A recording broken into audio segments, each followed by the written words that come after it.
Pergunta uma coisa, você já viu uma casa com viga de 2 metros de altura? Já. Mas não... Mas não executei. Eu já vi, mas não Essa daí me executei. assustou agora, mas, Eu já vi, cara, mas não executei. e é uma casa que tem Casa 300, não teria 350 sentido. metros quadrados. Não teria sentido. Qual... E tem. Tem sentido estético, só se for. E A tem. viga. Ah, não tem viga. executado. Não tem sentido. Não teria sentido. Eu já vi coisas muito, muito estranhas em obras já executadas.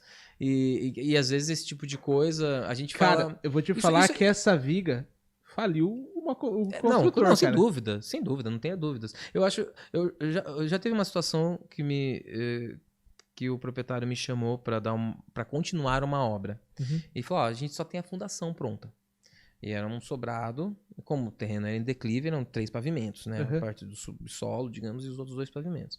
A hora que eu cheguei, ele, não, aqui eu tenho projeto estrutural, tem tudo, a fundação foi feita conforme o engenheiro pediu, só que você vai olhar aqui que eu acho que esse engenheiro pesou um pouquinho a mão. A hora que eu olhei, eu falei, nossa, eu podia ter feito um prédio nesse negócio. Era um sobrado, terreno bom, o solo daquele local. Eu tenho uma casa que eu construí ali, no mesmo loteamento. Eu falei, não, eu conheço o terreno daqui, não tem sentido o que foi feito aqui. Será que o pessoal não executou uma coisa meio... não se perderam na execução? A gente não quer passar o problema para o outro profissional, ainda mais que você conhece o outro engenheiro. Então, quando eu peguei o projeto e olhei, falei, não, o pessoal executou o que o profissional colocou. Eu achei um absurdo. Aquilo, assim, primeiro, você está fazendo o proprietário gastar com o que não precisa, né?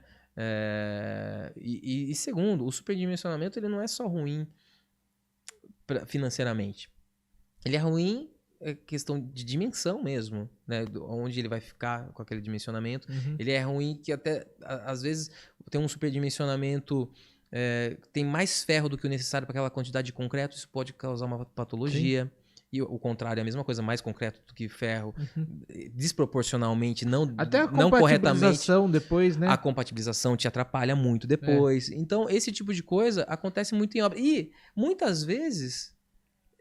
não é só desnecessário, mas às vezes até atrapalha. Às vezes você coloca 2 pilares de 15 por 15 e uma viga de 2 metros. Eu vou te falar, aqueles pilares eles não aguentam o peso próprio da estrutura. Não tem essa sentido. Viga de 2 metros a gente continuou a obra, sabe? A gente já pegou nesse estágio que tava ali toda a estrutura pronta e fechamento pegamos a partir da laje.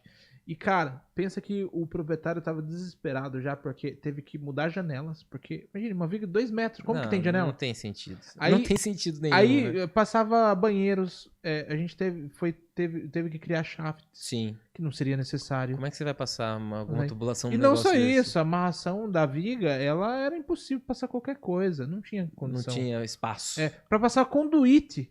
Já não dava. Né, de tomada. E isso porque já era um método burro, né? Porque tinha que passar conduíte quebrando toda a casa. Depois a casa, na laje, tem que vir quebrando tudo. Olha, eu tive um caso interessante, mas não com viga de concreto, mas eu tive um caso interessante de uma casa agora já entregue, em estrutura metálica, em que o projeto, aí já é uma questão financeira, influenciou.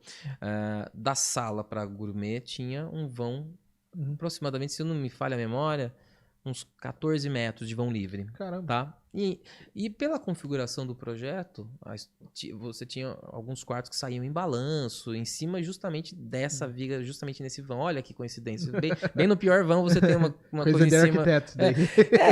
Na verdade, tudo bem, não tem problema. Teoricamente, a engenharia consegue resolver quase tudo. Ela só não consegue resolver a parte financeira que pode influenciar. Então, assim, casa voar não tem ainda. Possível fazer isso. Qual o custo? Né? Então, assim... E também a parte estética. Esse projeto não tinha uma compatibilização estrutural, ele veio para mim pronto, já o executivo.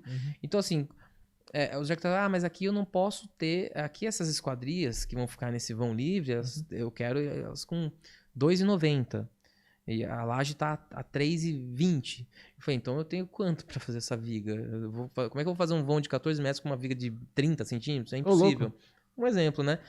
Então isso não foi pensado no projeto. Então, eu falei, proprietário, a gente tem, na verdade, várias formas de resolver isso aqui. Primeiro, colocando a viga estruturalmente que eu preciso colocar, e aí diminuímos o tamanho dessas esquadrias, né? Dessas portas de correia que vão ter aqui. A outra solução é um conjunto de soluções. A gente pode diminuir esse vão, fazendo aquele belo pilarzinho no meio ou em algum ponto. e aí a gente consegue diminuir o tamanho também dessa viga. Um conjunto de soluções. Mas, putz, qual a melhor solução? Eu falei, a melhor, aí a gente vai ter que estudar junto com o seu arquiteto. O que ele, na visão dele, é aceitável. Eu sei que esse pilar talvez não é aceitável, mas... Aí o proprietário, mas isso vai me ajudar a economizar? A primeira pergunta que ele faz. Eu falo, vai, claro, com certeza. Porque quanto a gente consegue vencer um vão desse, só que o que eu vou gastar com essa estrutura? Qual a forma que eu vou ter que trabalhar com essa estrutura? Então, esse foi um caso bem, bem interessante. E no final das contas, foi colocado um pilar. Foi colocado um pilar. Não teve. Estruturalmente, porque o que acontece quando eu estou administrando uma obra? Nesse caso, não foi compatibilizado antes. Sim. Isso o projeto já veio pronto, vai ser isso que vai ser executado e vamos ver como é que a gente consegue adaptar isso. Como a estrutura metálica, a gente não pode adaptar no meio. As peças vêm tudo ali, a gente monta de uma vez só. Então, antes de executar a obra, ali estava fazendo a terraplanagem, eu já peguei esse projeto e falei, isso aqui a gente precisa ajustar agora. Porque não é possível. Aqui no projeto estrutural a gente não vai conseguir uma coisa que uma seguir dica dessa importante forma. que eu acho que é legal, quando eu mando pro engenheiro, eu sempre mando um bloco de texto ali mesmo. Sim. De coisas que são importantes e pra mim, no projeto. Se mantenham, né? Uma cascata, uma piscina. Tem um diferencial, tem um balanço de 5 metros na fachada. Exato. Que eu pensei assim assado. Sim. Não tô falando que eu vou fazer o trabalho do engenheiro, eu tô dando algumas sugestões que eu acho que ficaria bom ali, porque tem um balanço de, sei lá, 6 metros. Como que eu pensei aqui no projeto que talvez encaixe? Se não der, e ele tem essa liberdade, me liga, fala, Fernando, acho que o jeito que você pensou aqui vai dar certo. Não vai dar certo. Dá pra fazer assim já? Perfeito. Então, são pontos que é a se debater. Mas são pontos que você ainda tá naquela fase de projeto. O projeto não tá pronto pra obra. Executa isso daqui. Exatamente. Então, quando chega um executivo, tá aqui o executivo, faz o estrutural, né? Aí é problema. É problema porque não foi minimamente discutido a parte. Às vezes, alguns arquitetos têm um bom feeling com relação a isso. Sim. Eles conseguem... Tem arquitetos que já locam. Eu recebi um projeto para fazer o orçamento da estrutura metálica, agora essa semana passada, e eu já vi que o arquiteto locou pilares e vigas na obra inteira para mim. Então, nos cortes dela já aparece, ela já fez até o tamanho de perfil sugerido, ela até colocou lá. Eu faço em cortes a estimativa de que eu acho que vai ter a viga naquela Onde seção. Vai ter, porque ela viu já que tem um espaço. Pra mim é importante a altura de forro, né? Às vezes sem dúvida. Então, pra mim, isso daí é muito importante. Interfere. E tem muita gente que não tem ideia. Tipo, não que eu tenha também muito, mas com as experiências que eu tive, a experiência eu já que traz isso. que aquilo ali vai ter no mínimo tal altura. É a experiência. Às vezes você também tá limitado a algumas coisas que o proprietário não quer abrir mão, né? E na verdade a estrutura faz parte do arquitetônico. Faz parte. É que às vezes você tem a abertura, o arquiteto ele tem uma situação ali que ele fala assim, isso é ótimo quando isso acontece, ele fala assim, essas estruturas elas podem ficar aparentes, o proprietário gosta, eu também acho bem bacana, vai ficar legal se essa estrutura ficar aparente. Ótimo, a gente tem essa possibilidade da estrutura aparente. Agora, quando... não, a estrutura a gente quer que suma toda essa estrutura. Aí tem que ser bem pensado, porque isso pode influenciar no pé direito. Para a estrutura sumir, você vai passar com forro por baixo dela. Tem outra questão, que muitas vezes o pessoal não pensa. Às vezes vai lá, faz toda a estrutura, tá tudo belezinha. A hora do fechamento do forro, tem que passar um duto. Tem que passar Tem que passar um monte de coisa, na verdade. Tem uma porrada de coisa. Esse é um ponto que a estrutura metálica exige uma compatibilização grande. Será que eu posso passar qualquer coisa em qualquer lugar? Não, é óbvio que não. Eu posso passar tudo pelo mesmo lugar. Não é só na estrutura metálica não, cara. Por exemplo, hoje em todas as estruturas. Tá em febre, em todas. Febre o bloco estrutural. É um problema se você for pensar depois na hidráulica, na elétrica. O bloco estrutural foi quando eu quis fugir do concreto armado, foi a primeira opção. E foi onde eu fiz muita coisa em bloco estrutural. Teve construtoras que eu prestava consultoria, que eles só trabalhavam com convencional ou madeira. E eles falaram assim, a gente tá querendo trabalhar com o estrutural, a gente tá querendo fazer as obras um pouco mais rápido. Eu falei, vamos partir pra... E eu já tinha trabalhado com construtoras grandes que trabalhavam com bloco estrutural, até prédios em alvenaria estrutural. E aí eu adaptei as residências que eles faziam para alvenaria estrutural. Eles tinham um padrão que eles seguiam de execução.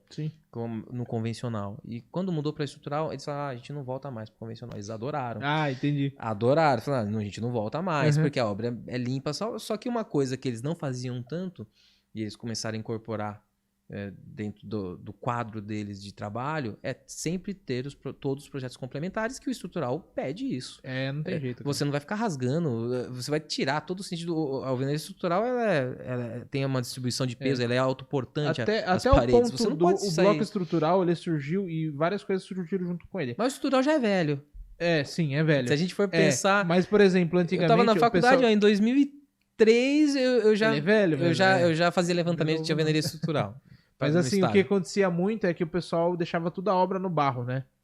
Sim. Era muito comum. É verdade. E o bloco estrutural, ele vem com esse conceito também de não deixar a obra tão no barro. Mas eu vou te falar que esse conceito, a gente absorve ele para outras. Sim, né? Mas eu vejo que hoje eu não uso tanto estrutural, muito, mas eu faço o contrapiso logo de cara. Cara, já sai daquele... Pior que hoje em dia é mais raro de ver, mas eu vejo ainda o pessoal escorando coisa no na barro, terra. na terra. Pega aquele quadradinho de madeira assim, põe absurdo, no chão, né? aí faz um encunhamento. Aí a gente já parte para outro assunto.